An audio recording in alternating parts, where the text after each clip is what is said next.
Welcome to my art forum. It's time for Post-Orthodoxy, a show about changing our minds. Yeah, baby. With your hosts, Dark and Ainsley Sevier. Maybe what they believe about reality isn't all of reality. What? I know, right? We're on a mission to have a better time with more people more often. The question is more like, how do you get there? Post-Orthodoxy explores strongly held beliefs, how those belief systems divide or connect people, and what might be found beyond those reality bubbles. Keep calm. Don't lose your head. I've got a piece of chocolate here with me because I got anxiety about doing this. Welcome to this neighborhood, neighbor. Yes, indeed. Welcome to this neighborhood. Thank you so much to everybody who's tuning in this afternoon and who will tune in and who will eventually watch this show after the fact. Sometime in the future. Yes, friends of Astrid who don't want to be up at 11 p.m. It's possible. That's what I'm guessing. Right. Because it's 11 p.m. in Sweden right now. Also, we're doing the show in a unfamiliar time slot here. That's right, for all of our regulars who are used to seeing us at 5 p.m. MST. Here we are, it's 3 p.m. MST, 11 a.m. in Honolulu, 11 p.m. in the EU and South Africa, and 12 midnight in St. Petersburg. Oh boy, thanks for staying up so late. I'm just going to keep a running list of all the time zones until we've had a guest in every single time zone. Wow. It'll be great. Astrid and I met each other when I was a DJ on KBMF, local community radio station here in Butte. And during the folk festival, I covered a slot for a DJ that was busy and ended up getting to interview Astrid because she had come into Butte as an artist, as a performer on a fiddle and a variety of other instruments that I'm sure she's going to tell us about. So I got to interview her and then mic her up in the studio. So she played some stuff live on air on the radio. What a treat. Not just new music or interesting music, but brand new live music there in the radio station. It was nice. So much fun. And interestingly enough, Astrid actually was an exchange student in Butte in high school. Yeah, I want to talk about that. I want to hear about those stories. I want to know who she knows. Would you like to read our disclaimer and then we will bring our guest online? I didn't pull it up, but I think from memory. Yeah, go for it. Welcome to Post-Orthodoxy. This is a show about changing your minds, changing our minds. Maybe you'll just watch. Maybe your mind won't change. Yeah. We call ourselves an outpost in the borderlands because we dance around outside a lot of different reality bubbles. We go in and we go out. So often, our perspective today and the things we're sharing today. No, doggy. Oh, I'll stop him.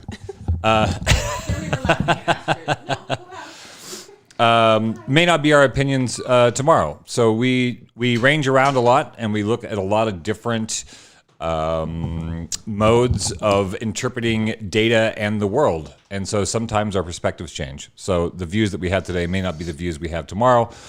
If our views are different than your views, please don't get mad. Yeah. And that's the point of the show. Yeah. And without further ado, Astrid Selling, ladies and gentlemen. Hey, welcome to the show. Thanks for joining us. Thank you. Yeah, we were just laughing that maybe you had a cat you had to shoo away from the Zoom, and then here we have our most calm, chill dog is like, no, I need to be in the room with you. I bet there's probably thunder outside. Probably some thunder. Yeah. Because usually he just naps all day long, and now he's like, no, I need to be where you guys are, so... Mm-hmm. There's probably been some thunder. Welcome to the show. What's going on over there? Yeah, what the heck is going on in Sweden? And where are you in Sweden? Uh-oh.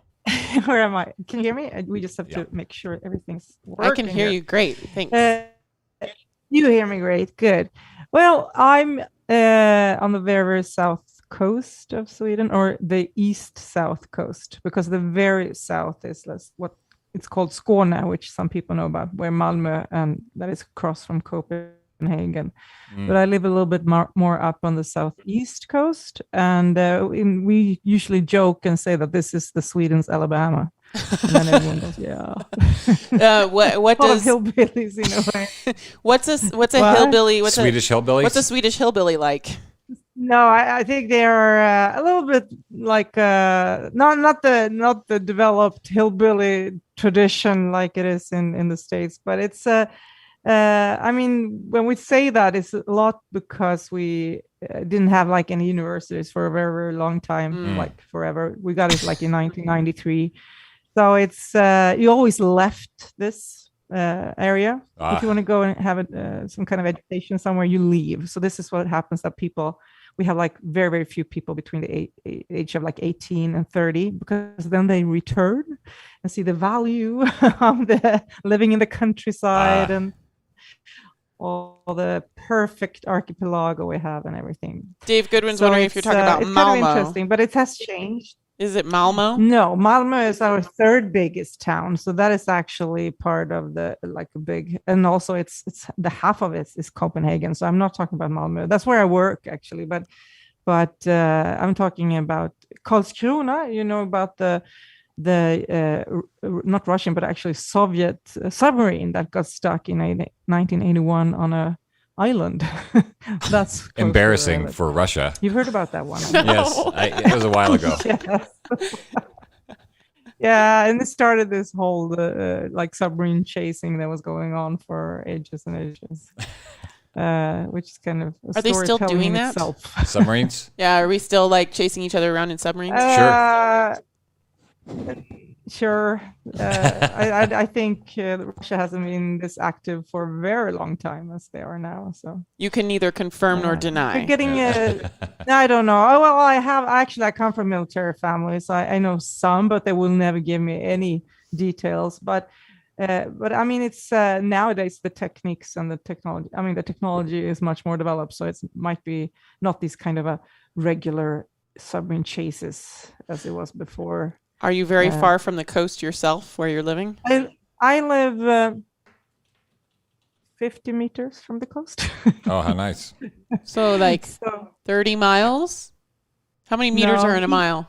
Meters. Oh, not kilometers. Yeah. Oh, 50 yards. So it's right there. It's right there. The only thing is that my coast here is kind of swampy, so I have to go around.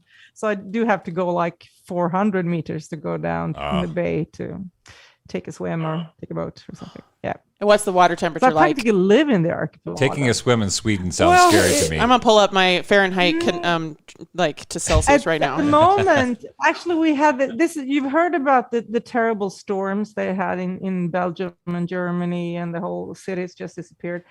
And the backside of that is that we've had this hot summer with hardly any rain at all up here in Sweden. So at the moment, it's like 22 Celsius or something like that. And that is really warm. 22 in the water or 22 outside? No, in the water. But it's pretty much... yeah, that's like 70 degrees. Wow. That is warm. That's warm. It's really warm. And we would go I will go swimming down to 16. But below that, I will be like, nah. Yeah, that's warmer than the water on the California coast. Yeah. Crazy. So on land, we've had in the air, it's been like somewhere like between 22 and 27 or something every day, almost the whole summer. So it's like crazy. We have a lot of thunderstorms now, though, for a couple of days, but it's kind of strange. It's a strange summer, really hot summer. I feel like we just have to sort of accept that the weather is just going to be strange from here on out because climate chaos. Like probably and we get like a southern style weather here, and then but it's at the cost of what happened in Belgium and Netherlands and Germany. Right. So, Astrid, how the heck did you get to Butte as a high schooler? Why did that happen? Butte, Montana. Yeah, that is kind of weird in a way. I mean, we have all these exchange student programs. We had a few of them when I was in the 80s when I was a teenager. And my brother went to Michigan when he was like 2 years before me then. And then it was like my turn, and you get this list. Where do you want to go? And everyone's going like, I want to go to California. I want to go to New York, Florida, California. Yeah. And I was going, no, I want to see something like a totally different part of of the states than that everyone is dreaming of when they're watching, series and stuff on TV. Right. So, and I had a friend there from the same city, and he said, "I'm going to Alaska." So he checked that and said, "Oh shit, that one is checked now." So I took Montana. I got it. I was the only one that got my first choice. Oh, nice. The rest was like they were putting Arkansas and Ohio. Oh boy, no one got to go to California. Yeah, I think you picked Montana was a better choice than Arkansas. Yeah. No one chose Arkansas. They just had to go there. Arkansas chose them. But also, I mean, the one big thing that was going on in the 80s was also this, the McCann series on TV. You can see all the lot of these were actually shot in Montana, or the mountains in a way. Right. And so it was like this romantic place to visit the Rockies also, in a way. Still is. McCain. The rifleman? McCahan. The McCahan series. What was it called? It had a different name in English. It's this family that you follow for generations. Huh. Oh, McMahon is like the Swedish name. No. You're looking at the wrong thing. I can, because they have these paintings up in Helena. The I think it's called Russell or something. He painted all the Charlie Russell. Yeah. So and that one was all this series. Every episode ended with these drawings and these pictures. Oh, that sounds vaguely so it was familiar. Very romantic in a way about the western sure. frontier and go.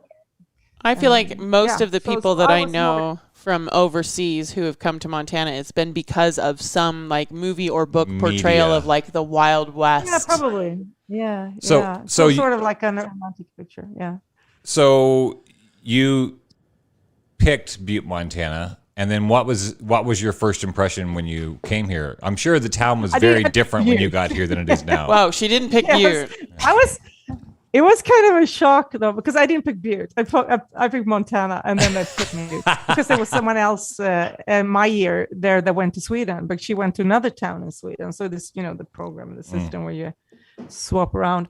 But actually, I was like flying in. We got 3 days. All the students got 3 days in New York together first and running around there all day night, and then we were shipped out on the airplanes everywhere. So somewhere there you lost contact with Sweden and Swedish-speaking people.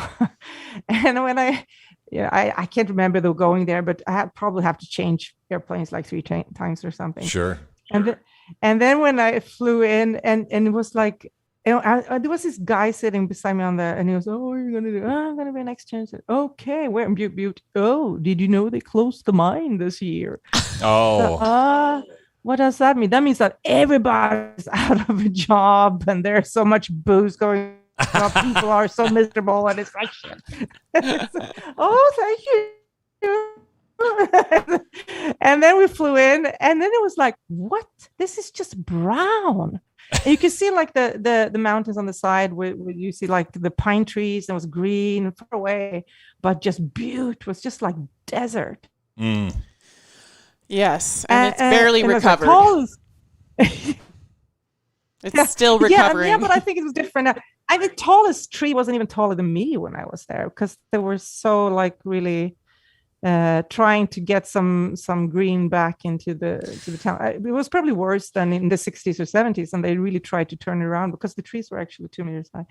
But I remember some garden, they had like just plastic flowers. There wasn't any point to have any grass because it didn't grow. Right. So for folks that don't know Butte, we had a bunch of smelters for the mining, and basically where they it just burn off rained the stuff you don't want. It rained arsenic, lead, cadmium all over the town, and there wasn't really anything living plant-wise or creature-wise very much. Like, we still enjoy a pretty much bug-free summer in Butte, right?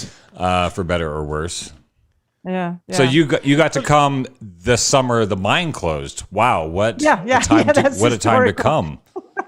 Yeah, and I didn't have anything to compare with, so I don't know, but kind of interesting. So it was I was living with a family that worked up at Montana Tech, So I sort of got that academical part of mining, which was kind of interesting also. I mean, it was one of the few mining colleges you can actually study mining technology. So there were a bunch of Norwegians then, like 10 Norwegians and some other people from other countries that specifically came there to just study mining or oil. Or engineering, yeah. I think petroleum engineering. Norm Goodwin is wondering how much is a bottle of beer in Sweden these days? Depends on the brand. What do you mean? You mean, yeah. I mean, we have a lot of, like you also have like local or like microbrews, tailored brewers or something like that. So it's very difficult to say. We have a system where if you want to buy something that is over a certain amount of alcohol, we have to go to the governmental store, which is like then controlled with the regulations on how they sell booze. And so I guess if you were buying a bottle of beer, like if you were like going to a convenience store to get whatever you can get, do you like gas station beer? We don't sell beer at gas stations, because people are not supposed to drive and drink beer. But you can buy like low alcohol beer at the regular like a food grocery store. Okay. But they're like up to like 3% or something. If you go over that, you have to go to the special store to buy it. Yeah, that's the way it was in Oklahoma. Oh my gosh. It was 3.2 beer you could buy at the grocery store or the convenience store, but then you had to go to the liquor store to buy stronger than 3.2, and they wouldn't sell the beer refrigerated. You had to buy it warm, and they were closed on Sundays. Yeah, because you're not supposed to drink it immediately. Yeah. That's smart. Yeah. Oh my god. So it's a regular, and it's it's all these regulations to keep alcoholism down and not get youth to get hold of it, booze and stuff. I mean, it's does it work? And I think we have the same systems in all these Nordic countries. In a way, it works. The interesting thing is that people go like, "Oh, is this good?" When I travel a lot, like around in Europe, and you can go in, like in Denmark, but also like in Poland, you can go into any store and buy a bottle of wine or some booze or something. But the wine, they're not knowledgeable about wine. If we go to our liquor store here and I say, I want this type, I want that, I'm having a part of this, does it fit with that and that? They're really, they're always sommelier. They're really good, the people selling. So it is a good, high quality store that is governmentally then restricted. If I go in Denmark, it's like white wine, and then you hope that it's not taste like cat piss. So but in Sweden, you get quality. You actually do get quality. Yeah, no, most of my experiences. That's a good thing about it. Most of my experiences with liquor stores here in the U.S. is that, like, you better know what you want going in, because they're going to stare at you awkwardly the whole time and never come help you. And then they'll totally know that you don't know very much about whiskeys, and then they're going to judge you for whatever you pick, and then you just take it up to the counter and hope. And just, they're not, like, I've never been to a liquor store where somebody like came, like, not that they're not nice, and there are some nice people at the liquor stores we live in the hood in Butte, but outside of Butte, any other liquor store I've ever been to, it's been like they just stand behind the counter and wait for you to make whatever dumb selection you're going to make, because obviously you're wrong. Because you're going to buy it anyway, so they're going to get the money. They don't have to. Right. So the taxes are high on that stuff. So like Norm was wondering how much a beer costs. I don't know. We'd have to do an exchange rate, I guess. Well, krona is. Say what a bear costs. Yeah. Right. A krona is 12 cents. Probably it could be anything. 12 cents. Yep. How many crowns are a dollar at the moment? That's easier for me to. Krona is 12 cents. A krona is 12 cents. So let's just switch it from USD to krona. So. Yeah. 8.55. Yes. Usually it's somewhere between 7 to 9 somewhere. That's where the dollar is for us. So if I would go, I mean, you can buy like big, like the Belgian beers. They are like huge. They're the same size as a wine bottle. Oh yeah, And then you the get big. small- It's very Oh, difficult. see, Norm's all like, a bottle of No, beer it's- is $9, but it's My probably like a brother's the dancer. giant. He's in the business. Norm, are you talking about a normal That's glass not- of beer? Haven't you been thinking? You should actually go and drink beer in Belgium or northern France, because that's how they drink there. You only buy the big ones, and they have stores with 800 types of beer. Aye. 800 Wow. It's just crazy. I'm not a that big beer fan, so I don't know.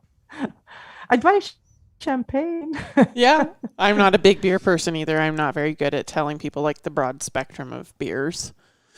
So you were in Butte for How long were you in Butte, America? Well, that was for a year, then from like August to June, I think. Wow. Something like that. Oh boy, yeah. And that was mostly in winter. those days with no internet, and it was very expensive to call. So you had to like really know if your parents were home. And how would you know that? It's 5 o'clock. It's a Thursday. I think they're home. And then you do like a collect call. And when you have some system, you would call and say, we want to speak to Alice. And they go, no one, Alice lives there. Oh, sorry. And then you would know, okay, she's fine. That would be like a code and you don't have to pay. Ways of keeping in contact without like, otherwise it was just writing letters. Oh, so you're saying if you make a phone call and it's the wrong number, and it's the quote unquote wrong number, you didn't have to pay for that phone call? Yeah. So you would go through so it was just a way to touch I'm going to base. call Sweden and this see. number. And we want to talk to Alice, and they say, no, Alice lives there. Oh, sorry. And they go back, and then they would know, okay. She's alive. Fine. That's Yeah, awesome. That's so cool. Yeah, I like those things. Filling the system. Yeah, That's very it was, smart. It was, but it was really, really expensive to call, and so it was like calling on Christmas Eve. That was it. So you really And had then that to probably cost you like find- $40 or something. Right. Yeah. Yeah, probably. Yeah. So you really have to get to know people and find your little clique. Otherwise, you will go under. Did you? Whole year, you know. Yeah, it was. I did find. I was in band. You know, doing music is kind of a good thing. Yeah. Yeah. So yeah, universal so language. I was really, but it was so funny because I played like flute for a year at home in Sweden, and then I went there and they said, well, you have to do an audition. Audition? Oh, I don't know which way to hold the flute. And it turned out I was pretty good at it. I ended up being in the top. Let's see what happened here. Did you upgrade something? So you spent a year here. Do you still keep in contact with anybody that you knew when you lived in Butte? Are there still people from that time that you keep in touch with? Now that it's not as expensive to call? Yeah. No, but I had one friend that we kept on writing to each other. And we lost contact during some years. And then we wrote, little Christmas card again. And then when, Facebook and everything started getting more and more contact. But now when I went over, what was that, 2 years ago? To the festival, I got to know people even better. I mean, when you're a teenager, you're not so. You don't know who you are. Sure. In a way. So when you get to know people, and I said, was I a shy person? Shy? You weren't shy. Well, I thought I was a shy person when I was there. So you don't really know. And now when you meet, you can meet in a totally different, in a different way, in a different level, I think, as adults. And that's fun. That's really fun. And people have experienced so much in life. And that's what makes them interesting to meet also and get to know again. So did you ever host anybody from Montana over? And did anybody come visit you in Sweden? If I did. No, actually not. The only people I visit here is that my brother, when he was away, we had an exchange student here in my family. So she's been over here once some years ago. And I gonna get some other random people that I got to know through archery that lives in Oregon that's going to come in the winter. Archery? Yeah, sure. Archery? So archery. Yes, archery. Archery? Yes. Yeah, archery. So how did you get to know Oregon people? You've done a lot of things. Just reading your bio, a ton of musical instruments, some sort of communications thing for global IKEA, Plus, what was your first degree? Archaeology. Okay. And also now archery. Crazy. All that starts with an A is good. You're just going to do all the A careers. I did. That is like the benefit of having kids, because the kids started doing archery, and I was sitting there as a mom, waiting, and I asked the guys that were training them, and I said, "Can I learn?" And they go, "Yeah, sure. Here's a bow." So we started shooting together, and then also going to competitions because it's so good. Archery is perfect. I'm doing some commercial here now, propaganda, archery propaganda, because you can go the whole family, because you will compete in one category over there, and then adults over there, and longbow over there, and recurve over there. But you go to the same event, and it's a lot of people just talking about bows and arrows. I really liked martial arts for that same reason, because me and all of my siblings and my dad, we'd each be in a different category, working on a different form, but we all get to go to the event together. Yeah, that's so super. I really like that. It's a smart way of keeping contact between generations, not losing people on the way. Can you tell us about your educational system in Sweden? Do you guys have primary, secondary, and tertiary? So primary is what we call grade school. Elementary school, yeah. Secondary is what we call high school, and then tertiary is college or university. Same.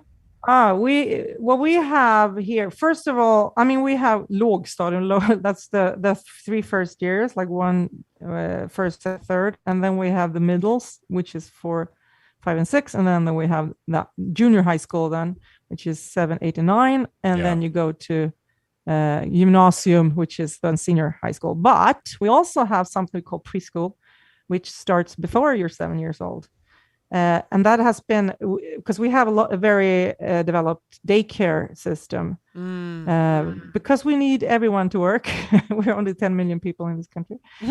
And that is also that they in the beginning it was much more like daycare for kids. You put them there and they play but now they've turned it more into like a more not educational, but more pedagogical system.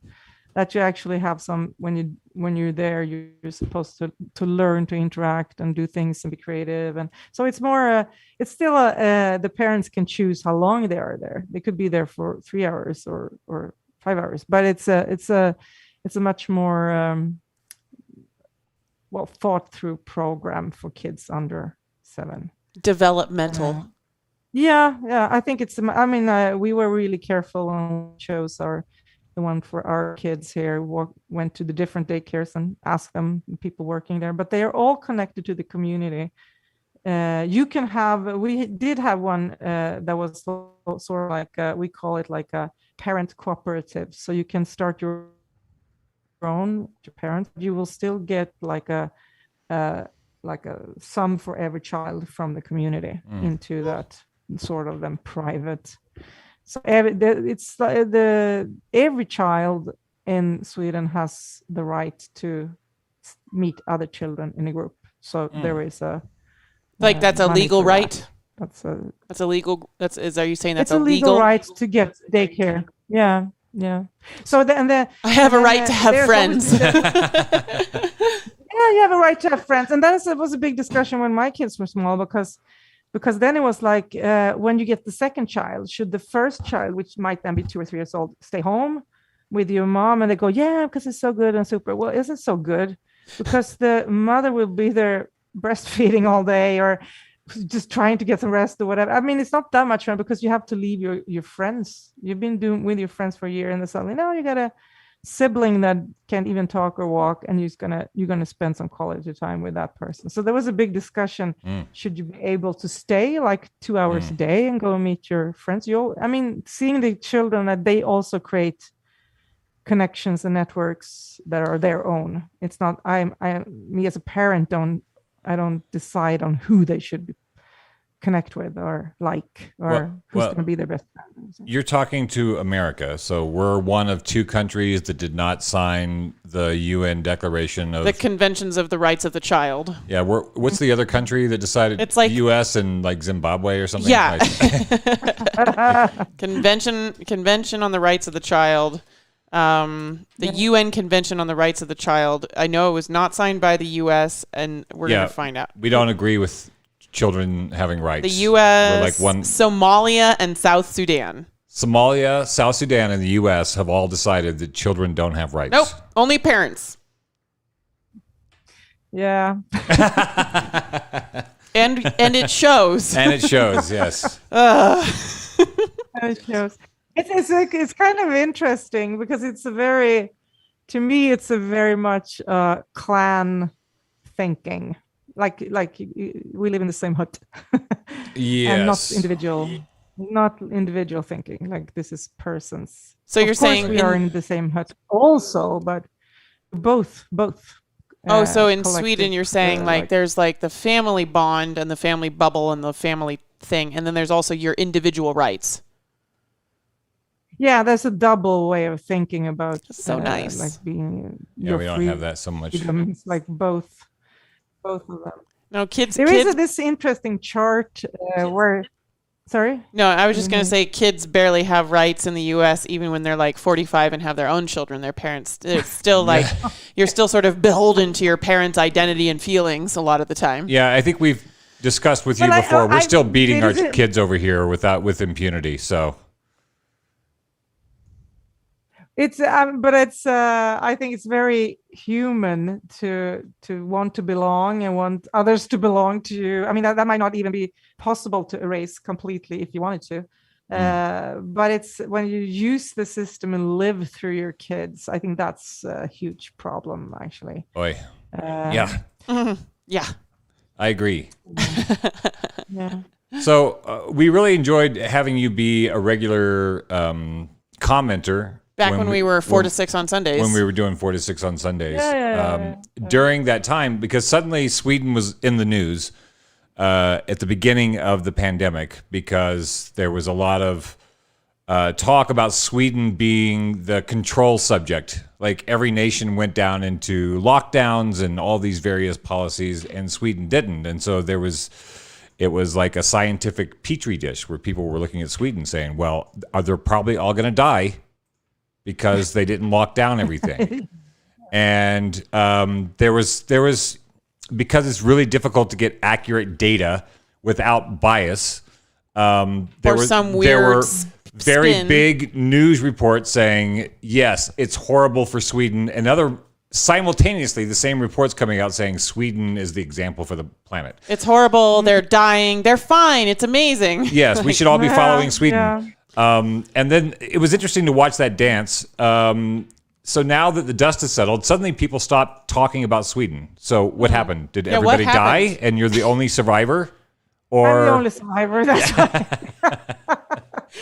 it's kind of interesting. I mean, because we are also on the sidelines sometimes and wondering what's going on and why Europe is behaving differently from us. Actually, Norway behaved the same way for a very long time as Sweden, like we did. Yeah. No masks and but what difference is that we have a little bit different societies and how we are built up when it comes to like daycare for elderly, very elderly. We talk about the elderly, those that are in daycare.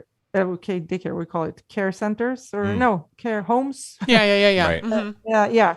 And they are, I mean, if they get the regular flu, they will probably not survive that one. And so it depends on how these are organized. And we knew we had a shitty system from the start. We knew that a lot of old people didn't get the care they actually needed. And we have this system where you get people to come to your home when you're sort of in the middle of you need help, but you're not going to move out yet. Right. Yeah. So you have people coming in, helping you out, doing your dishes, washing clothes, or buying food for you, or making sure you get food, anything like that. And it could be sometimes if they're really ill and they don't want to move to a place, they might even take care of them more. Like people that have maybe are old and have cancer, they want to die in their homes. So they will come and take care of your homes. So, but the problem was there that everyone was talking about and never did anything about was that one person could get like 15 of these caretakers in a week, 15 different ones. Oh, wow. And if you have 15 different ones and you have a COVID going on and 3 of them don't wash their hands, Oh gosh. You get an explosion. Right. And this is something that our that we call the folk health department, our governmental health department, that they didn't know how work was done on this communal level, because hospitals are regional organized, and they're taking care of like school and also older people, and daycare are on a communal level. So that's every city. And those are like a little bit different tax money. You have like tax money for different levels, and you have different, you can have one left political organization on the regional level, but you can have a right one on the communal level. And they have different ideas on how to work. And so like bigger cities might have a lot of private solutions, and smaller cities don't. I mean, so it's very, very different. And that's why we have different, when we go in and look in our statistics on which regions in Sweden were affected by the COVID. It's like here, it's very, very low, but we're few. This is like Alabama. No one lives there. No, a few people live here, but still we could be affected anyway, because the region north of us, there are a little bit more people, but not much. Boom. So they had a different organization that probably made it more, fragile to this type of a crisis. So I have some interesting data for us. Okay. Now, like in the sorry, you must have paused for a second. I'm sorry. Go ahead and finish what you were saying. I thought you had paused, but I think it was just your video pausing. Right. What was the last you heard? I heard you were saying. I think we only missed like a second. Yeah. Okay. Was my gasp. But no, I was going to say actually that in the very north, where there's quite few people that live, have horrible, I mean, the numbers have been terrible all the time.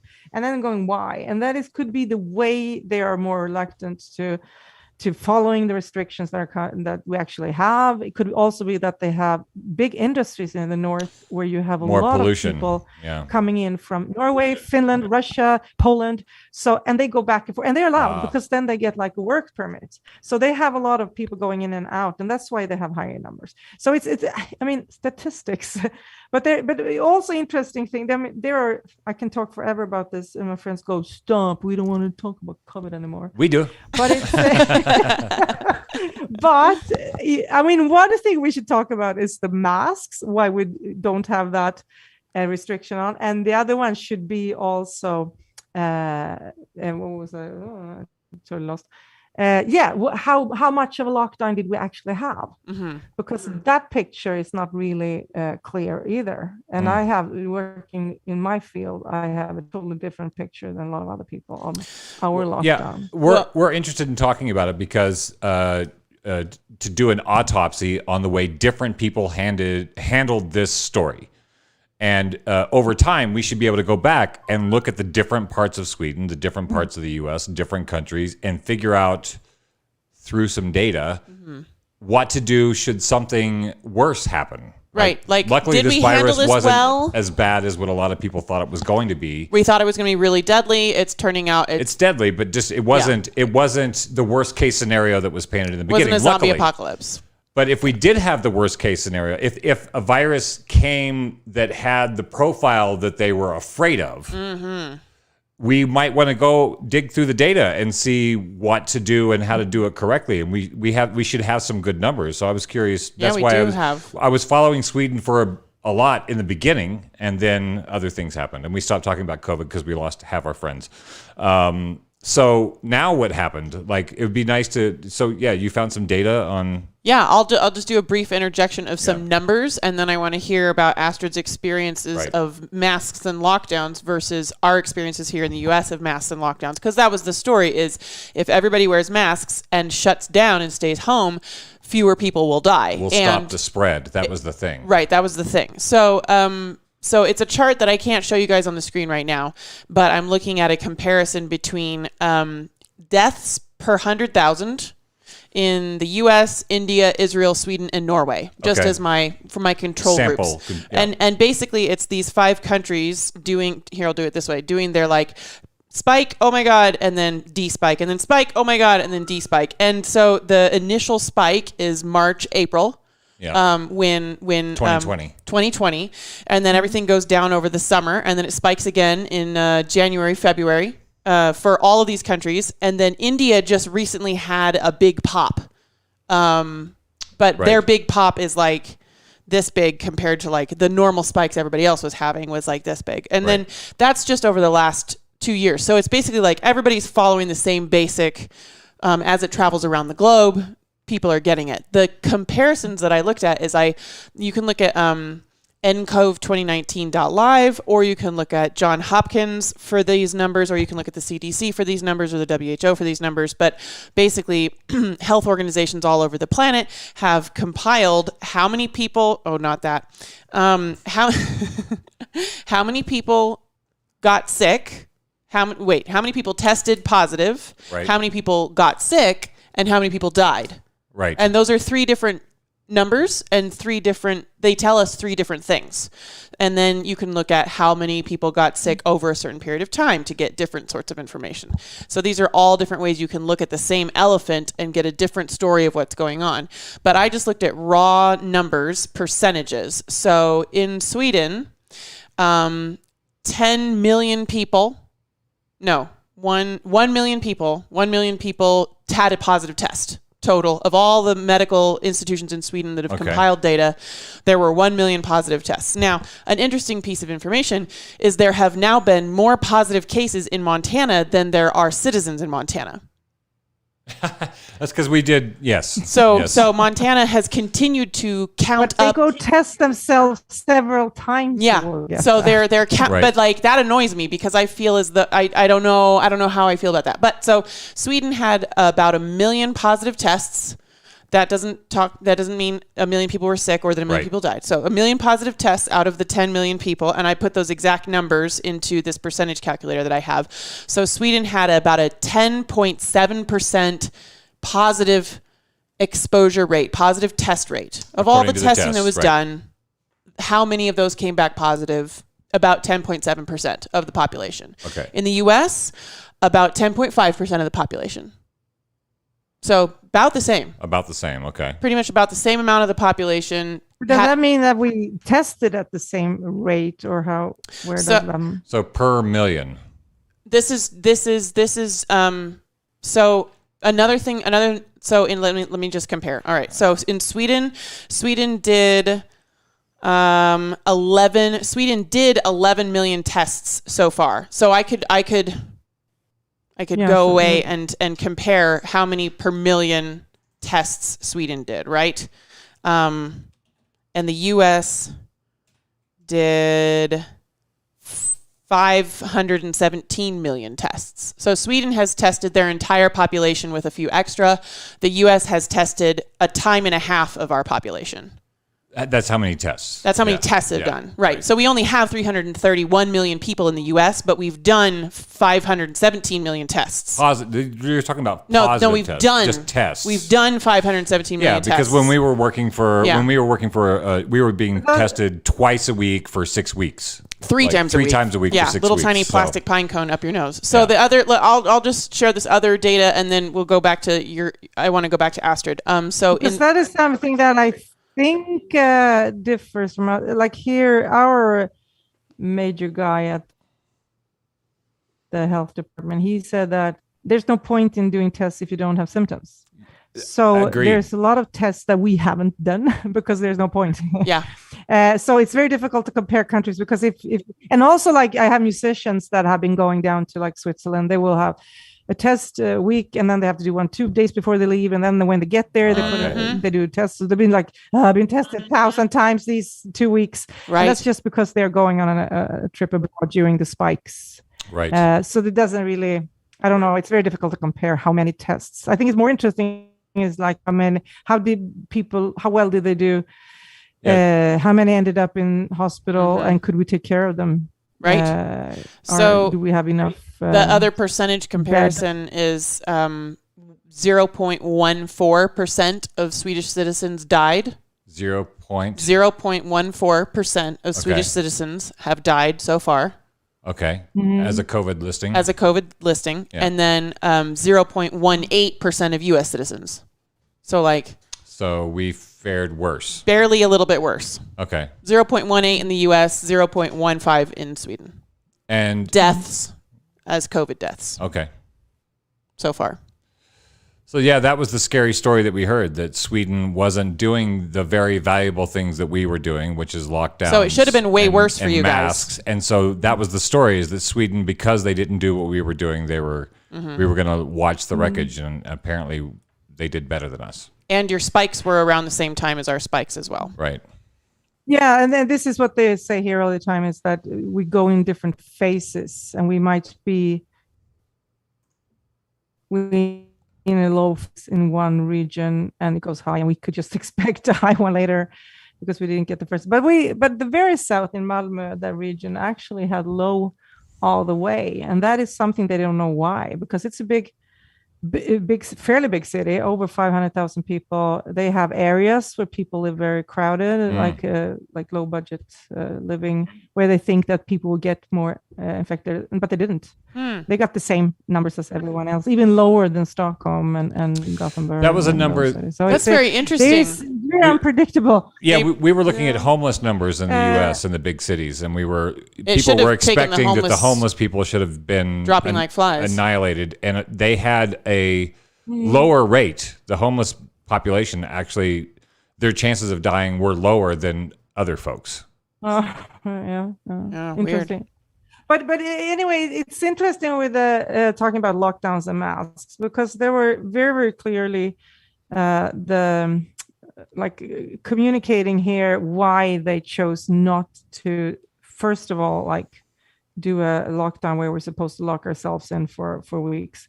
And our experts said that it doesn't matter, because when we get out, we're going to get infected again in that case. And the virus is not going to go away. You don't get to never meet it. That's what our experts said. So instead they said, we need to teach you, because we don't know. It usually takes 10 years to get a vaccine. We got it really fast this time. So they say we have to find a long-term way of handling this. And that was also saying that, why don't we do masks? Because people, half Sweden were angry and saying we should have masks, and they say no, for goodness sake, no mask. And the thing is that they say, well, if you put on a mask, you will go into a bus and you will sit 50 centimeters from someone and you will get sick. So don't, and then people say, but look, there's so many people in the bus. Yeah, don't go to the bus. Don't go into the bus. Don't wear something that makes you think you're safe. Beach. Don't go to that beach. Yeah. And this is what they're trying to really hammer in. If there's a lot of people in the store and you get freaked out, don't go into the store.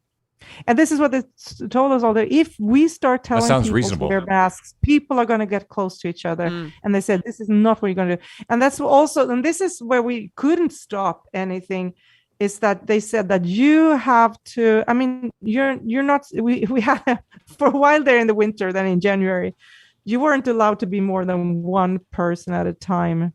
If you were doing eating at a mall or something, doing coffee anymore, or like IKEA. Oh, so one person only one person in IKEA at once?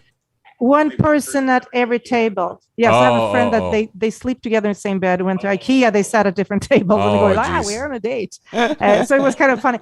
But that was because they couldn't control if they lived together or not. They said, we don't know if you live together. So it's just the way it is. And you get your number, and you will sit 1.5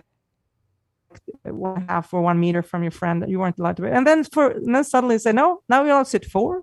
And suddenly 4 was okay, and now it's 8. So they're doing this step by step, and they say, we're not going to go out and they go, shit, lockdown.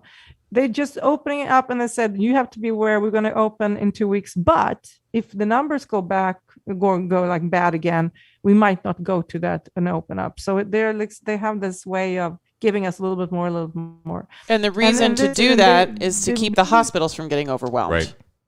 Yes, that is the main thing, actually. It's with the hospital, and we have a problem with not enough people working in hospitals from the start. We don't have enough doctors. We don't have enough nurses. So this is something they said, and especially if they need a rest or they get COVID, who's going to do the job then? So it was very, very important to keep this low, and also saying you have to start behaving to keep a distance from your friends. And that's what they all said, but not getting sick. And But I said, but you're not going to be safe. You're not safe with a mask. You're safe with a mask if you're 2 meters apart. And if you're 2 meters apart without a mask, you're pretty safe then too. And but that was the sort of open part. You were allowed to go shopping. There's like, this alcohol gel everywhere for your hands, and you keep this. So there's all this. And in the beginning, you weren't allowed to try any clothes in the go into like a same. And then they Still found can't. out. Yeah. And then still after a while they said that doesn't make any difference, and then they open it up.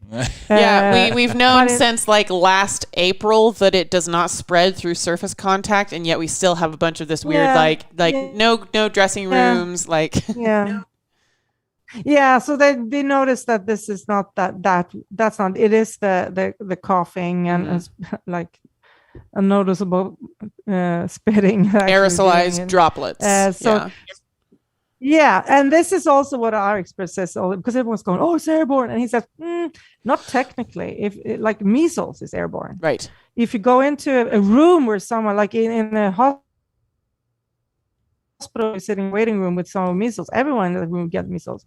But if you go in with COVID and sit in the same, they really have to cough for a lot. Yes. You have to sit there for a couple of hours, and then you might get it. Yeah, I read close exposure. Oh, sorry, go ahead. It's not airborne. It's no. Yeah. So this was one. But what happened is then that they based the whole thing on in which situations are you close to people, in which situations can't you control that. So it was always that. You have to be careful with buses. They have to try to bring in more buses. They got money from the government to the different, like in Stockholm, where you really need the commuting because you can't drive.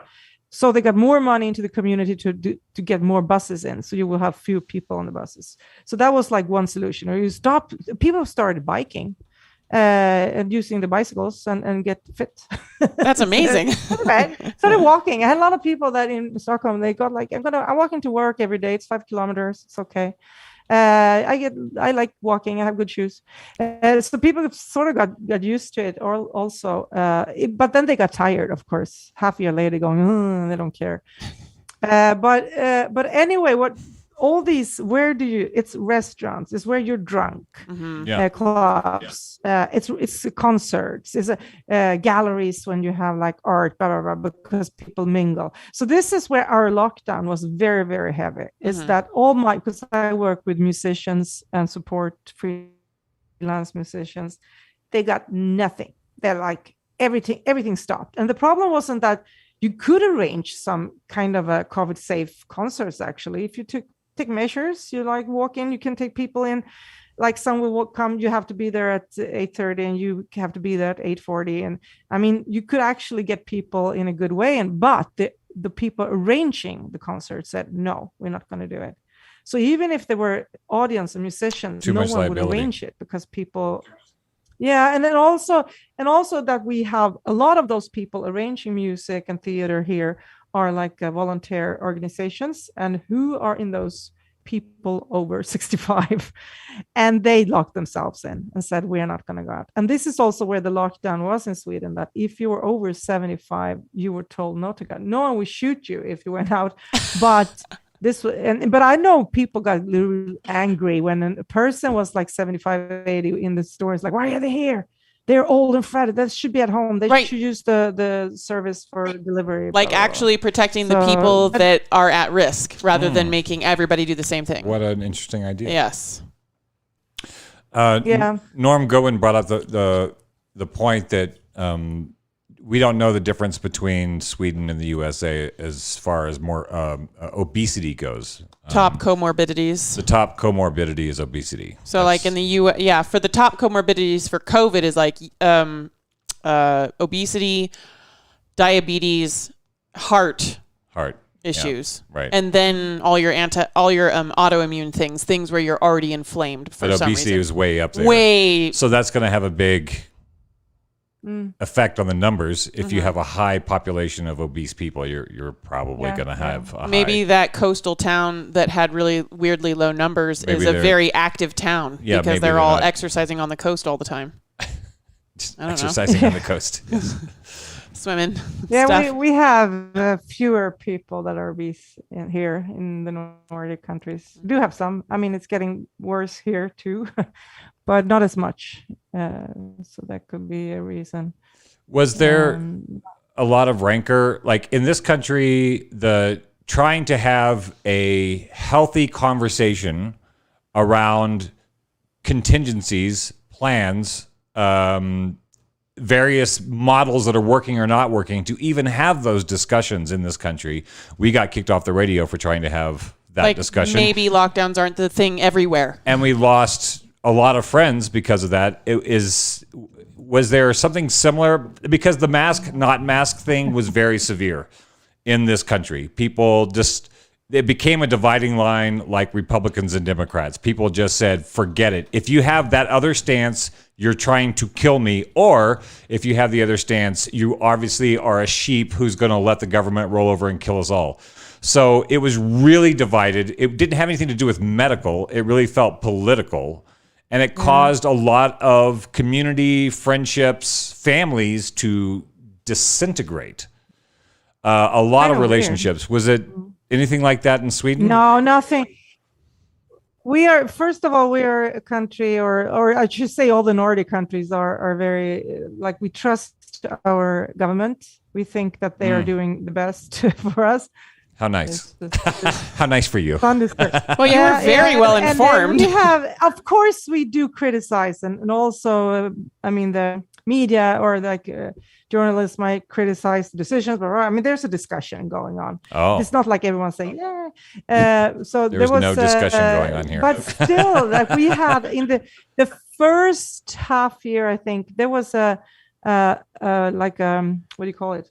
Like a press media press conference press conference every day at 1:00 from the government or the health department. That sounds so nice. And they would say, and then they would say, this is the numbers, and they would always start. So I've seen this like 102,000 times now. World map, the red parts, like always US is red, US is red, and then it's India, and then it's a little bit orange in Europe, and then worse in Sweden now, look, blah, blah, blah. And then we would go on Swedish maps and see how many people are in the ICU, so where's the limit, blah, blah, blah, how many in those regions, comparing the regions, and then they would do like, there'd be like maybe a new restriction, and they would explain it. And then you have like lots and lots of journalists from all over the world asking questions. And then we answer that. So a whole hour every day. And then after in the summer, said, oh, this is too much. So we're going down to like Tuesdays and Thursdays. And now we had during the spring only Thursdays. Every Thursday at 1:00, and now it's summer holiday, so we have nothing in the summer. But the interesting thing is when it comes to the restrictions, why we couldn't actually use restrictions in the same way is that we haven't had a war since 1817, so we don't have any war laws. We don't have a law like all of these countries have wars. They can go in and say, step inside, close your doors, block your windows. We don't have a law that because we haven't had the possibility. You haven't had to do that, yeah. So that when this broke out, the government and the health department, everyone, all the other, we have all this, security, military, everyone's going and sitting down at this round table and going, what are we going to do? And then they said, what are the laws we have? What can we do with? And then they say two laws. We have the order law, that is the police, what they can do, and then we have the health law. What can we do with that? So they had to choose which law will we go with, and they started going with the health law, I think, but they also used the police law when they started saying that you're not allowed to do like a public protest more than this many people, blah blah blah.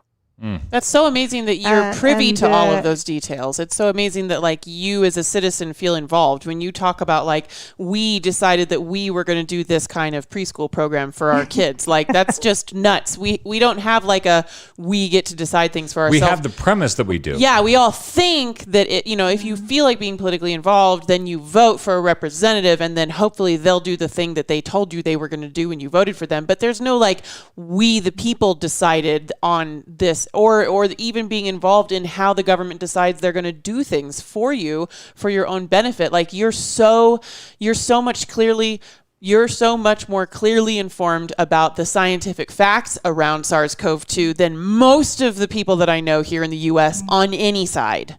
Like the fact that you understand the difference between airborne and aerosolized is a big deal. I think it's that when our experts talk about it, we believe him.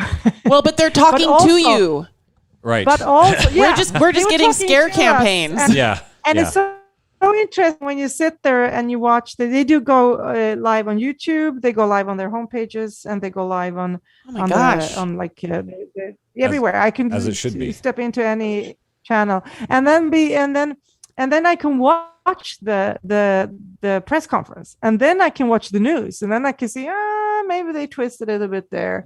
So I would know if a channel twisted it because I would see that they didn't read the statistics right. I saw the statistics. It was more like this, and this was the reason. But I mean, we've had discussions and we've had a lot of things that people weren't agreeing on. So it's not like everything is like super. It's been much lower. I mean, the flow has been much not this big division and discussion. I like that a lot better. I'm jealous. Yeah, I'm jealous. You guys had this massive pop of education and sensible measures that were not one size fits all, and then they've been slowly educating and slowly releasing the measures as they become unnecessary. It's so like intelligent and useful. Was there any education on terrain, on immune boosting, on taking care, like giving people pointers of how to maybe not, so that when the virus does pass across your doorstep, not really, not that like go home and nothing like that. It's interesting. We have this super. She's a doctor. I think she retired pretty recently, but she's been a professor on virology, and she's been a lot on the radio, and people ask questions, and she's pretty much like, it doesn't matter. Well, shouldn't I eat that and that? No, if you eat carrots, it's fine. So we are more. Then you get your. Do I need to eat extra vitamin D? Well, if you go out every day, you don't have. It's in the winter you have to do here because the sun isn't up much, right. And if you sit by the computer all day, you have to do. Yes, but it's. I want to know what vitamin D you take. It's so funny because she was asked pretty early on that when we were really afraid, like last spring, and was like, they're trying to do interviews on TV and they're standing like in big rooms 5 meters apart, and then they asked her, so what do you think what's going to happen? What's in front of us? And how is the US going to handle this? Oh, they're going to be shit. And we were. She's a prophet. The reason, and they asked, why do you think so? Because these the kind of things need organization and working together. We don't have that. And that's just a geographical thing also. I mean, the states are like one country, but states, and you couldn't put like board between the states, and yes, so it's like, and then you have different systems. You have private, you have a non-private, and she said we have a system that is much more centralized, and that is beneficial in these cases. And the people are invested in the system. We have 33 times more people than Sweden does. Yeah. Of course, it's huge. It's like more comparing Europe. Right. It's better to compare Europe to the States, and in Europe. Right. The countries could close the borders. In the States, the states going to close the borders. North Dakota was our Sweden. Sorry, like, what did you say? Like, North Dakota was our Sweden. If you're looking at Europe, I mean, we had, like, North Dakota did not do serious lockdowns, or they were really, they were lackadaisical about the mask and all that. And everybody's like, oh my God, you're going to go like Sweden, you're all going to die. And it actually played out to be about the same as everybody else. Yeah. They say, and this is what they say all the time here also when everyone's going, the numbers. Yeah, let's count the numbers in like 3 or 4 years and then we'll see. Yeah. Like you said before, that when everyone said they actually predicted a heavy pandemic disease, and they said, "Oh, we got it." No, this is not the one. No, right. There's another virus coming later. This is just dress rehearsal. So I wonder what's going to happen next. And how people will it will be handled worse next time. Here. At least in the U.S. And people I'm will convinced listen it'll be less worse because we don't trust the authorities. We don't trust, like, our representative government has known. We know it doesn't represent us anymore. It represents the pharmaceutical companies and the oligarchs. We know that, and so when our politicians come out and try to scare people into some compliance, which was the mode that they used. It wasn't about inquiry and information. It was about fear tactics. They did the same thing in England. They did the same thing in Germany. They felt that if they didn't frighten people into compliance, that people wouldn't do things, and then we're all going to die. And then they didn't have an escape plan or a plan B. After you have everybody frightened, what do you do when you realize it's not as bad as the worst case scenario you thought? They didn't have that plan. So we just descended into, I knew it all along. They had it wrong. And so everybody is just fighting, and you can't listen to each other because of the team nature of our politics. Red and blue. You can't listen to the other side. Whatever they say. So I guess Donald Trump said something about ivermectin, which is enough to get you deplatformed from YouTube. It's literally like, don't say it again. Yeah, don't say it. So he said it, and everybody said, he's a moron. That's a terrible thing. It turns out that it had some uses. But we still can't talk about it. We can't talk about it. Or you'll get banned. You'll from get everything. banned, and it became political. That medicinal issues became political, and we couldn't even talk about that issue. We were trying to talk about the issue of the politicization of medical issues and how that's counterproductive. And they said, "You're fired." Yeah. For even trying to have that discussion. So I don't have hope that if some actual zombie apocalypse pandemic that disproportionately affects the breeding population, the young and healthy. Crass, yes. I don't have a lot of faith that we've learned our lessons from this last bad management system. Yeah. Well, we learned what we like is, my connection is unstable. I can hear you. Maybe you hear me anyway. Yeah. Is that because we, in the wintertime, we have the flu, we have this, like a stomach flu, which is the worst. And we haven't had anything. And everyone's going, maybe we should go on this washing hands. Not bad. Because it's suddenly we learn how these germs actually travel. And people, and we also learned that a lot of these people working with old people, so we don't have time to wash hands. It's like we're not like in 1812. This is like it's modern times. Well, and a lot of wash our hands. Do you have a problem in Sweden before this whole pandemic thing happened? Did you have a problem in Sweden where people would go to work sick? Oh yeah, all the time. So that's a big change. Is that now it's like just take don't a pill and go. Yeah. This is interesting, and we know we also like very much our identity is in work. We work, and a lot of people run into that famous wall and get depressions, and so we kind of bad on finally slowing down. And suddenly it's like, because I had meetings, like I work in Malmö. It's 180 or 170 kilometers away from my home, which means if I go down there, I should work there for some hours before I go home. Right. You'd be like, let's meet on Thursday. We have half an hour meeting. It's so good to meet face to face. That was how my regular work was. I went down there, had this meeting, went home, or not even some parts of the year I can't even see my home in daylight because I'm away. And then suddenly people realize now I can do so many meetings over Zoom. Yeah, I'm curious. I don't have to travel. That is good also for environment and everything. Mm-hmm. So. Since you guys are not so locked into partisan bickering over a medical issue, I'm curious to see if you guys have, or what has happened generally in your nation. What things have positive things have come out? What changes have made people say, oh, we don't have to commute, 5 days a week. We could actually do half and half. How much has society changed for the better, do you think, in terms of lessons that were learned, or for the worse? Either way, like, were there any big shifts post-pandemic that people are talking about or that are noticeable?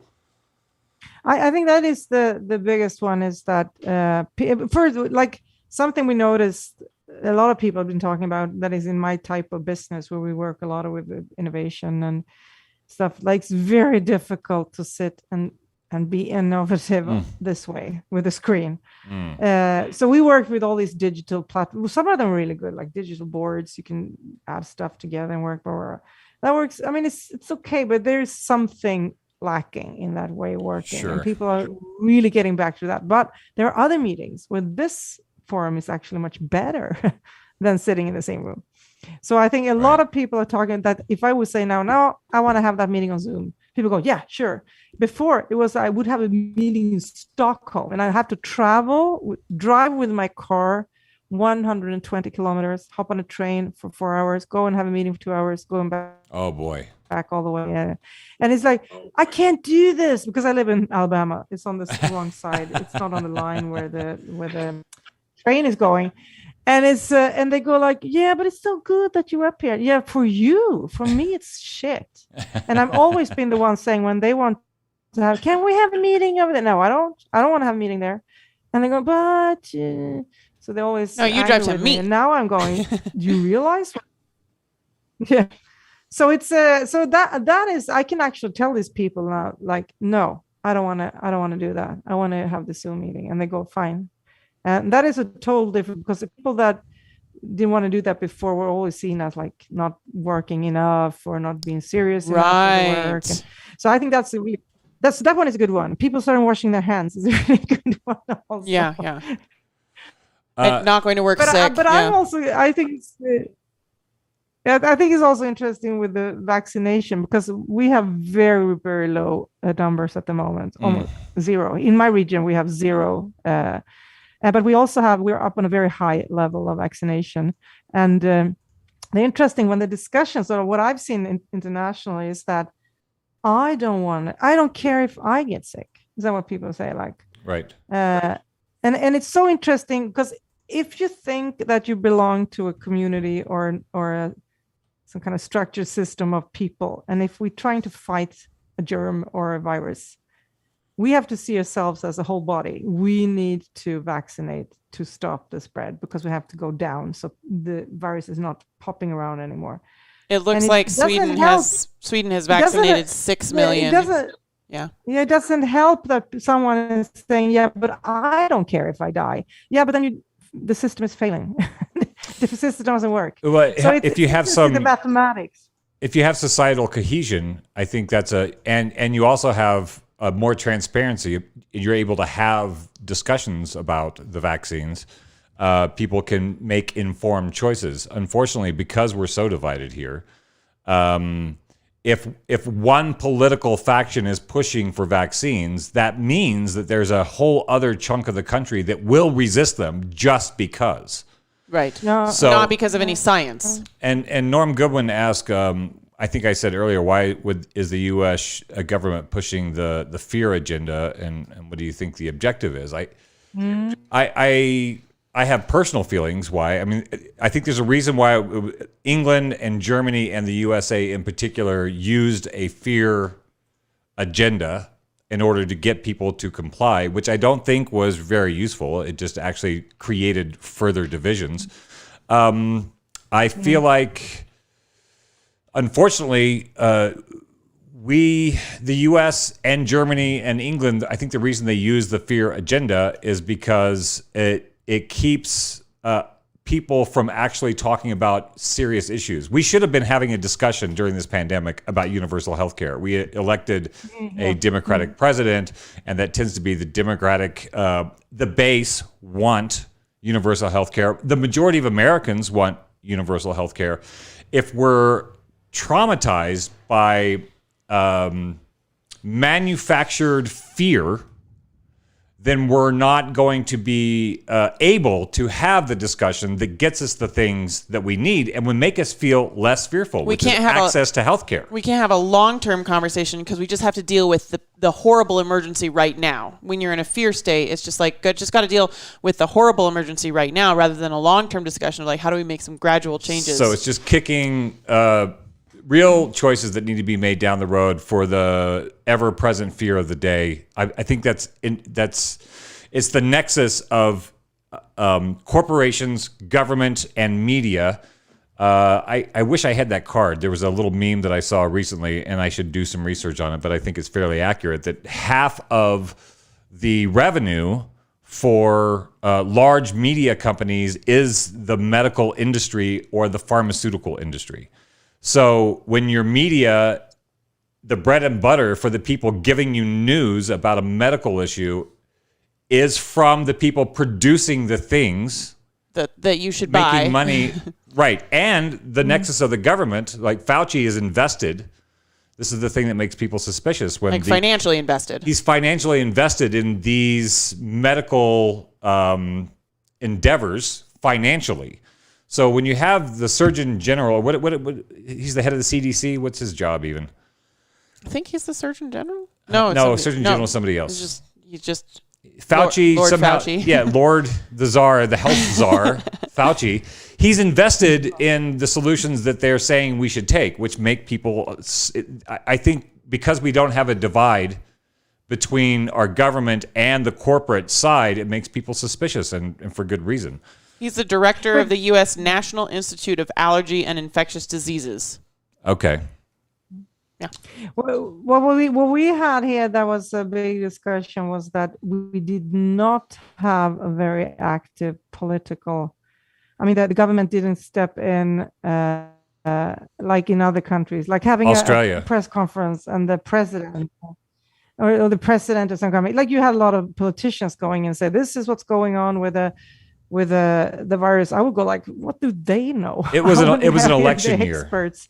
And yeah, exactly. And that's when everyone starts thinking this must be political, because why is a political person standing there trying to convince everyone that everything is going this or that way? So we have our press conference with the experts or the departments were never with the government or the politicians. Mm-hmm. Preferred. But they would have press conferences and bring in someone from the department to explain something. Right. So that would be like if our prime minister or the minister of culture or the minister whatever, they would have their own press conferences. They will never step into the health department's press conference, and the health department had like also the crisis department, the social department that takes care of the hospital. So they will have like 4 of the experts every then in the beginning every day, now once a week. So that was very clear that now we're talking politics, and the politicians and the government, they have these laws they can use. Now we're talking health, and they have these laws they can use. So there's a lot of they try to push our experts a lot, saying, "What do you think about that?" And you heard him saying, and then when they said, "I don't have an opinion," you have to ask him. Yeah, but don't you think it's bad? No, I'm only telling you the facts. I'm not telling you opinions. That's the way it should be. Very, very clear. Yeah. But that was also a criticism that our government should have stepped in more clearly, and because taking care of things that obviously was missed out on the elder care. Why didn't we find out anything? It took like months and people died before we knew that we have a shitty system. That could have been done much better. And also is that they created a COVID law, whatever, the pandemic law, that would make it much easier for the government to do lockdowns, but they never used it actually. So it's so the criticism was that why didn't you use it? You could have locked before Christmas when everything went shit, locked the schools or whatever. But they didn't want really, because the health department said that there are more issues with kids being out of school than kids being in school with COVID. And these are evaluations. These are evaluations that we never did in the U.S. We didn't do that here. We just said, nope, lock it down. They never talked about cost benefit. No. all the things that would do to kids and families. And there are some numbers on that in Europe, because all the European countries try to very quickly make some kind of a audit about how kids were, depending on if there were lockdowns and how missing out on being with friends and teachers. And they just found negative numbers, negative. And Yes. that's why Sweden said we're not closing. But we did have home studies for kids that can handle it. That means that you have to be over 15 years old. So then the senior high school did, because they can handle their studies, on their own. And then, but right. it's also intelligent to say that, well, we can do some kind of a distance also. They did a little bit more in junior high also in some schools. And then they said, should we? Yeah, but it doesn't matter, because in the afternoon they would just go and hang out anyway and sit like a decimeter from each other. So why should they be? They could just do it in school, when even it's more separated, because you have a teacher telling them to separate. But then the bell is, and then they go out. So it doesn't matter. Kids are kids. Yeah. And they will stop spreading or whatever when they get the vaccine, and we can't give them until we know it's safe. So it's just face it. This is how it is. I appreciate you spending so much time talking to us about the subject. Yeah, about COVID. Yeah. About COVID. Yeah, no, we want to know what's going on outside of our mainstream news sources over here and the data that we can get our hands on. And I'm really excited now that I know that this exists, because it should exist in the US. I'm really excited to go and look up these audits that you're talking about, where they actually looked into like what are all the bad things that would happen if we took kids out of school, and is that outweighed by saving them from COVID? And it's like, nope, it does not. Yeah, what's the risk? It's factor? not. It does not cause more good than harm. We didn't do that over here. We had a 35% increase in death by drug overdose in the US in 2020, and that's not the only increases that we're going to see as the numbers play out. We could have done these audits ahead of time and been like, okay, but if we shut everybody in their homes, is that going to do more good than harm? Is it going to do more good than harm? And we didn't do that. We didn't have that conversation. Yeah, and I mean, we had all these also because we had some sort of lockdown or self-lockdown, especially the first 6 months. People did lock themselves in because they were afraid. Right. But there were no laws that kept them from going out. But it was a lot of like family, families that don't work, but where the kids actually can get some kind of relief going to school, and also women that could also be locked in with people they shouldn't be. So it's been a problem here too, but maybe not at the same rate as those that decided to do the lockdown. We'll have those numbers eventually. Does Sweden do a census? Sorry? Does Sweden do a census? What was where like they gather all the data for the whole society, like how many domestic abuse cases were reported in 2020, that sort of thing. We have CBS is called the Central Bureau for Statistics, where you can find anything on the ages and men, women, how many carrots they eat per week. I'm adding that to my list. Love it. Do you have any questions? So there's a lot of if you have time to dig into, we are a very open society. All statistics, everything you can get hold of, everything in Sweden.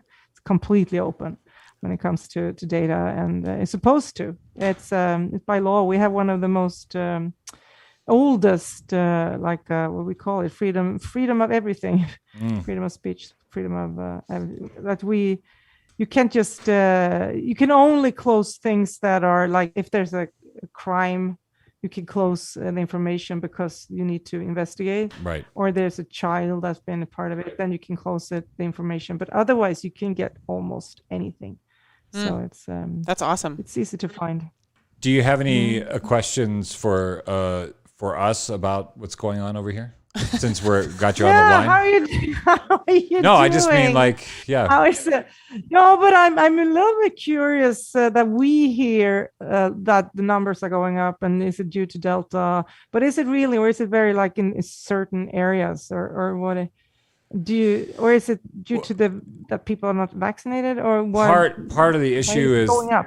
What we've gathered is that the Delta, what I understand about the Delta variant, you can see from the data, is our news has very sensational headlines because it's like the Russiagate thing. Every night they were about to bust OMG. the Russiagate. Every night Trump was about to have to step down because of every night. And the same thing with coronavirus. It sells Cheetos. So they make the most sort of inflammatory headline. And so they'll say this virus is more viral than the other one and it's spreading, and they give these percentages. What they don't say in that is that it has a fraction of the amount of people getting sick. It's less deadly. It's more virulent, but it's less deadly. So more people, there are more positive tests coming back now. We're having if you look at the chart, we're having an incline in positive tests coming back, but the deaths are less than the other variants. So it's like we had a 1.9%. No, what was the U.S. death rate? The U.S. death rate was like 0.18% of the U.S. died of SARS-CoV-2 alpha variant, 0.18% death rate. Delta variant is coming out to be closer to like 0.02% death rate. Right. Way not deadly. Super contagious, but like most coronaviruses are super contagious. What coronaviruses what I do. understood is that we are getting, also the hospitals are getting much better treating people. Exactly. They know Yes. what to do when they get in there. So there's a lot of concern because we'll be coming into the fall again. We also have a lot of, I know one of the problems with people getting sick has to do with air pollution and particulate in the air and inflammatory issues. We've already started our fire season this year. Usually it's not until August Way or too September, early. and you can't see the sun for half the days now. So I don't know if that's going to have an effect on people getting sick. Because air pollution is inflammatory, and when your immune system is already inflamed, you're more susceptible when viruses cross your doorstep. Right. And I imagine I see a lot of people talking because the business is closing and people being locked out of work, not being able to work, not being able to run their own businesses. There's some PTSD going on with business owners where when the inflammatory sort of sensational news about the Delta variant, it's not clear news. It's very sensationalized. People they start to go, oh my God, am I going to have to close down my business again? So there's a lot of fear that I see in our news, in our Facebook timelines of businesses like I don't know if I can handle it again. Like I'm going to lose my business, I'm going to lose my home, my kids aren't going to be able to go to college, Right. like all of my employees will be out of a job. So there's a lot of panic, which again, we're not having good clear discussions from top down here. They're saying things like 83% of new cases are Delta variant. But it doesn't But mean that much. doesn't mean anything. They don't tell you what a case is either. If way fewer people are dying and it's not like there are 83 million, it's like it's a sensational headline rather than the data of like how many of the cases lead to hospitalization and illness and how many of the cases lead to death, and does Delta variant have the same comorbidities that the Alpha variant had? Right. Yeah. So numbers are difficult to interpret. Well, especially when the goal here is not to deliver good information. The goal is, unfortunately, our media they make money off of panic. Or dissatisfaction at the very least. Matt Taibbi's book, Fear Incorporated. He's a guy who used to work for the media, and he realized that you're not going to get work unless you're selling Cheetos. And selling Cheetos means basically getting people to clickbait because of some fear response.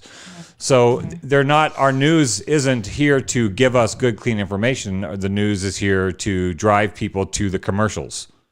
And so it's always, we're on the edge of a horror movie every day with our news. The headlines are done like some horror movie. So we don't know actually what's going on. And we have friends of ours that are like, I don't know what's going on. I have a feeling it's a bunch of bullshit, but I haven't done any research because I don't even know where to start. Right. Or they don't have time. So they're just like, you're shamed for even questioning the official narrative. They're like, I don't trust the news, but I don't know where to go. And we've had this massive push that you can't educate yourself anymore. So I've just opted out. People are just opting out of the story. And trying not to talk about it. Yeah. so they don't lose friends, which is what we did for a while. Yeah. It's hate incorporated. Oh, I thought it was fear. Why today's media? Oh, right. Hate why today's incorporated. media makes us despise one another, and they're turning into a documentary. Oh, good. That's gonna be great because a lot of people learn through audiovisual way better than through reading. Matt Taibbi used to be. He's like his dad was a sort of like the blue collar journalist that was going to fight the power, the corporate power, the political power. He got in for the same reasons, and then media changed in the 80s. It became sexy. Everybody should watch the movie Network journalist. from the 70s. That's why every time we start the show, I always do a bunch of angry faces because it makes people want to see what's in the video. First, you have to get mad. First, you've got to get mad. So, yeah, I really appreciate you staying up so late. Thank you, Astrid. And having a drop in with us. We'll talk about coronavirus with you anytime. We're doing any coronavirus you want to talk about. When are we going to talk about culture? Yes. I want to get there. COVID.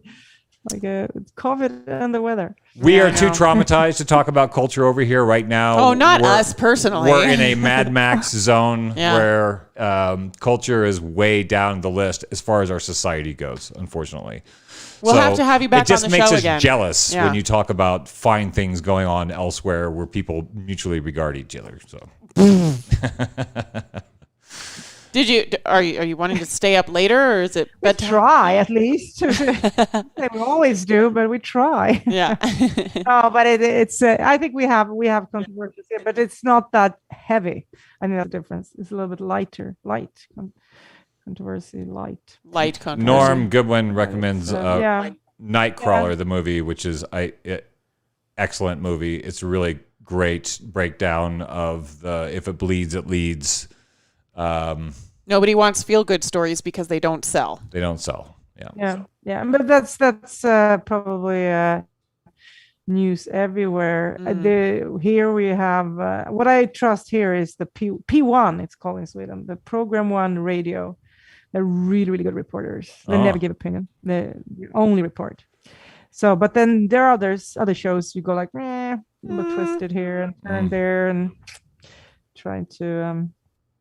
Be a little cool when you hear the news, especially that's so good when you've seen the press conference and then you see the news and you go, okay, yes, now I know which reporters I can trust really, and who's just trying to twist the news to something worse than it is, and so I like the P1.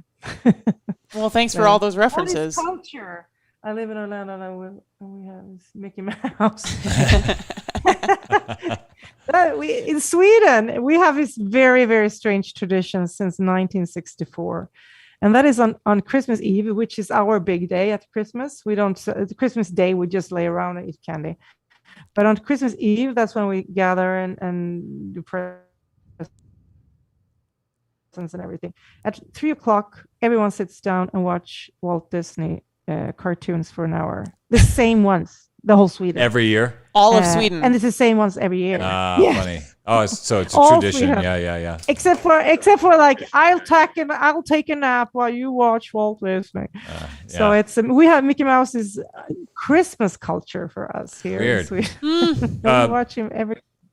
Yeah, I'm glad you brought that up. If we actually can find everything on the internet now, it's still like, but it's Christmas. We have to watch it on the telly. We did on the telly. Exactly. When we're done with the with the live section here, we want you to hang on because we're doing a special project where we're asking our guests a secret question. A secret question. And we're going to turn it into we're going to produce everybody's questions together later and release it for the listeners. We have a so don't hang up right when we sociological experiment. Yes. Yeah. So we really appreciate you coming on. We did What the Hell's Going On in Russia 2 weeks ago, and now we did What the Hell's Going On in Sweden. Thank you for giving us your perspective.